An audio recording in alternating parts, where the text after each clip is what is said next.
Hello बच्चों, welcome back to my channel mission IITJ। जैसा कि आप जानते हैं कि हम इनडेफिनेट इंटीग्रेशन के एडवांस लेवल के PYQs कर रहे हैं, तो उसी सीक्वेंस में आज हमारे पास है 2007 का प्रॉब्लम। इसमें क्या बोल रखा है, if f x equals to x upon 1 plus x to the power n to the whole power 1 by n for n greater than equals to 2 and g x equals to f of ये f of ये हमने total कितने times they रखा है हमें, f occurs n times, total n times ये यहाँ पर हो रहा है of x, then we have to find the integration of x to the power n minus 2 into g of x dx। और इसके अंदर ही हमें 4 ऑप्शन दे रखे हैं और इसके अंदर ही हमें करेक्ट ऑप्शन को बताना है। सिंगल चॉइस टाइप के प्रॉब्लम चल रहे हैं, तो देख लेते हैं इसको। बहुत सिंपल सा है। सबसे पहले तो हमें gx को निकालना पड़ेगा, क्योंकि हम देख रहे हैं इस पर्टिकुलर इंटीग्रेशन को कैलकुलेट करने के लिए, देखो ये तो हमें पता ही है, बस gx अगर हमारे पास आ जाएगा तो हमारा फंक्शन जो है वो थोड़ा सा सिंप्लीफाइड फॉर्म में हो जाएगा। तो हम क्या करते हैं, सबसे पहले fx को लिख लेते हैं। fx है हमारे पास x upon 1 plus x to the power n to the whole power 1 by n। हम देखेंगे कि सब चीज जो इसमें सॉल्व होने वाली है वो काइंड ऑफ सिंप्लीफिकेशन के ऊपर डिपेंड करती है। अब इसके बाद हमें gx को निकालने के लिए इतना सारा जो f ऑफ x है, हमें समझ में आ रहा है कि यहां पर अगर हम सबसे पहले केवल f ऑफ fx निकाल लेंगे तो ये हमारे लिए एक पैटर्न बता सकता है कि आखिर किस पैटर्न में n टाइम्स वाले ये जो हमारे f ऑफ x है n टाइम्स करके gx जो है वो किस तरीके से आ रहा होगा। तो हमने क्या करा, यहां पर जहां पर सबसे पहले तो हमने इसको ही सिंप्लीफाई करा। इसको हम क्या बोल सकते हैं, f ऑफ x। और जब हमने फंक्शन को इस तरीके से बुला लिया तो हमें करना क्या है कि जो fx वाला जो फंक्शन है उसके अंदर जहां पर भी x आ रहा है उसको किससे रिप्लेस करना है, fx से। तो ये काइंड ऑफ फंक्शन वाला पार्ट है इसके अंदर कि रिप्लेसमेंट ये जो हम कर रहे हैं, तो fx को हम जहां पर भी x आ रहा होगा वहां पर रिप्लेस कर देते हैं।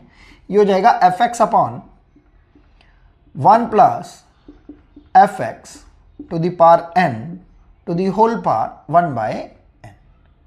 हमने जहां पर भी x आ रहा था वहां पर किसको रिप्लेस कर दिया है, fx को। अब हमें सिंपल से करना क्या है कि जो fx की एक्चुअल वैल्यू थी वो अब हमें बस इसमें पुट करनी है और सिंप्लीफाई करना है।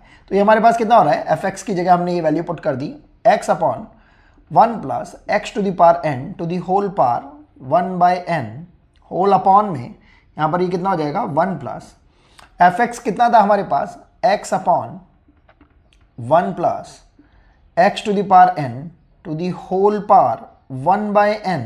ये तो था हमारे पास क्या, fx। अब इसके ऊपर भी हमारे ऊपर कितनी पावर लगी हुई है, होल पावर n। और इस पूरे के पूरे डिनोमिनेटर पर भी हमारे पास कितनी पावर लगी हुई है, 1 बाय n।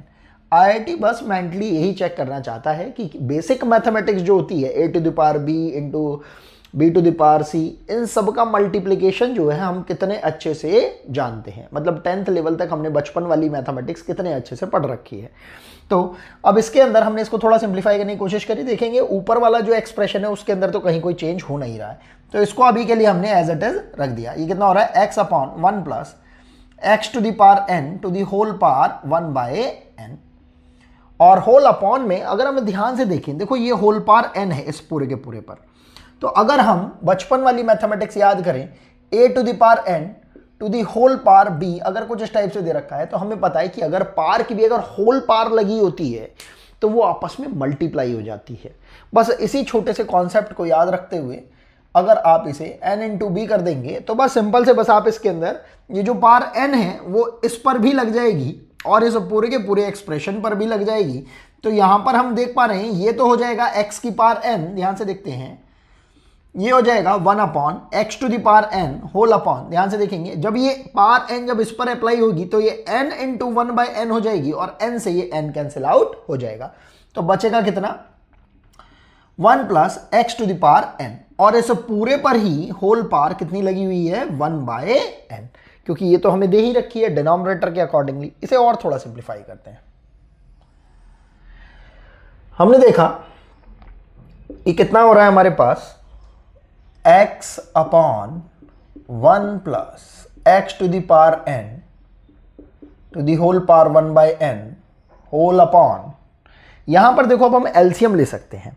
अगर हम एलसीएम ले लेंगे तो यहां पर 1 plus x to the power n तो आ ही जाएगा, एक ही x to the power n पहले से अवेलेबल है, तो हम देख पा रहे हैं कितना हो जाएगा हमारे पास 1 plus 2 into x to the power n, और अपॉन में 1 plus x to the power n बचेगा ही बचेगा, तो इसकी भी पावर 1 बाय एन आ रही है, और जो अपॉन में आ रहा था इसके 1 plus x to the power n to the whole power 1 by n, ये भी आएगा हमारे पास।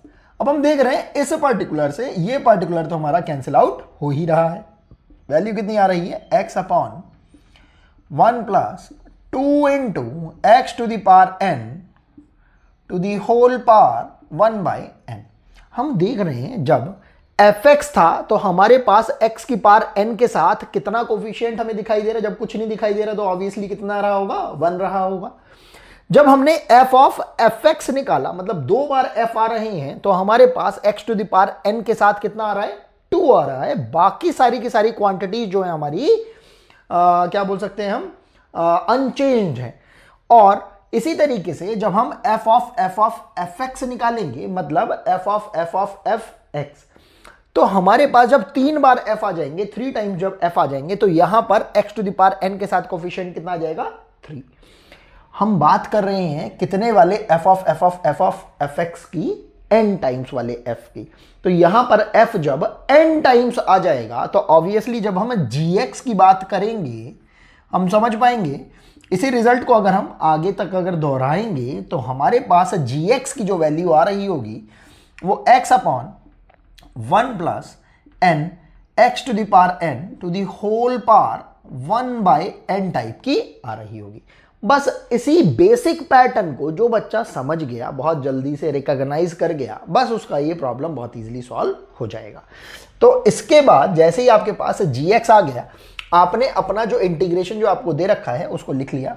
ये कितना हो जाएगा, integration of x to the power n minus 2 into, और ये एक x है ही आपके पास, अपॉन में ये gx का कितना हो जाएगा 1 प्लस एन एक्स की power n to the whole power 1 by n dx।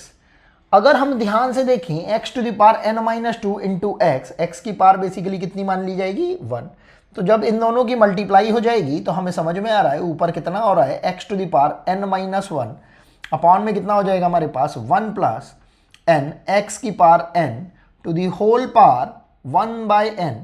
तो हमें साफ साफ दिखाई दे रहा है ये नीचे वाले का डिफरेंशिएशन ऊपर पड़ा हुआ है। तो इतना सा बस हमने जैसे ही देखा, हमने इसको थोड़ा सा सब्स्टिट्यूशन मेथड के अकॉर्डिंगली डायरेक्टली सॉल्व करने की कोशिश करी। हमने बोल दिया 1 plus n into x to the power n equals to let से t, और इसका डिफरेंशिएशन कितना हो जाएगा n इंटू एक्स, अच्छा हाँ, ये x to the power n का भी एक n आगे आ जाएगा, तो वो कितना हो जाएगा n square x to the power n minus 1 dx equals to dt।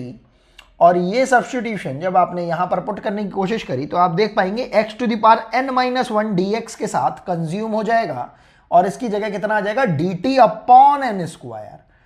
तो dt अपॉन n स्क्वायर आ गया है, तो इस n स्क्वायर को भाई हमने बाहर कर लिया, और जो नीचे हमारे पास क्वांटिटी आ रही थी वो कितनी थी हमारे पास, t, क्योंकि यही तो हमने एज्यूम करा था t। तो कितना हो रहा है, t की पावर 1 बाय n।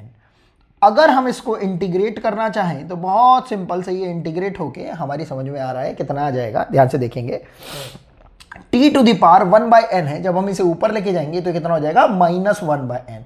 और हमें पता है इंटीग्रेशन करते हुए ये कितना कन्वर्ट हो जाएगा, t to the power -1 by n plus 1 whole upon -1 by n plus 1। बस इन्हीं सब छोटी छोटी बातों का ध्यान रखते हुए हम प्रॉब्लम को आगे सॉल्व कर सकते हैं। और ये हमारे पास एक्सप्रेशन कितना हो जाएगा, ध्यान से देखेंगे, ये हो गया 1 बाय n स्क्वायर, और t की जगह आपने जो भी आपने सब्स्टिट्यूट किया था उसको रख लिया, ये हो जाएगा 1 plus n x to the power n, और इसकी पावर कितनी आ रही है, ध्यान से देखेंगे, इसको हम ऐसे ढंग से लिख सकते हैं 1 माइनस 1 बाय n, और अपॉन में ये जो हमारे पास क्वांटिटी थी इसको भी लिख लेते हैं, कांस्टेंट तो सी आ ही रहा है। यहाँ पर अगर हमने एलसीएम ले लिया तो कितना हो जाएगा n माइनस 1 अपॉन n, तो n माइनस 1 अपॉन में n आ रहा है, इस एक n से इस n को हमने कैंसिल आउट कर दिया और थोड़ा सिंप्लीफाई करके हमने जब इसको लिखा तो ये कितना हो जाएगा 1 upon n minus 1 into 1 plus n times of x to the power n to the whole power 1 minus 1 by n plus का c। और यही हमारा रिक्वायर्ड आंसर हो जाएगा। हम देखते हैं कि कुछ ज़्यादा ही इजी तरीके से हम इस प्रॉब्लम को सॉल्व कर पा रहे थे, लेकिन कब, जब हम समझ पा रहे थे कि एक पैटर्न यहाँ पर फॉलो हो रहा है।